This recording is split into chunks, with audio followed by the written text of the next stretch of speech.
পাচার করা টাকা ব্যবহার করে দেশে অস্থিতিশীলতা ও সন্ত্রাসী কর্মকাণ্ড চালানোর চেষ্টা করছে আওয়ামী লীগ, এমন অভিযোগ করেছেন বিএনপির সিনিয়র যুগ্ম মহাসচিব রুহুল কবির রিজভী।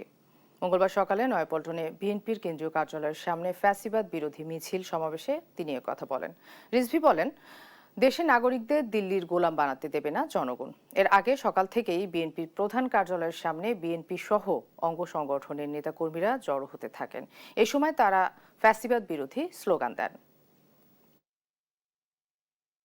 তাদের পক্ষের অনেক মহল কিন্তু আজকে এমন কথাবার্তা বলছেন যেটা দেশ বিরোধী, সার্বভৌমত্ব বিরোধী। আমরা বিভিন্ন জায়গায় এত সাহস পেলেন কি করে? একটা মুক্তিযুদ্ধে ৩০ লক্ষ জীবন, ২ লক্ষ মা বোন নির্যাতিত হলেন, সেই জাতিকে আপনারা গোলাম বানাবেন না, দিল্লির কৃতদাস বানাবেন? এটা হবে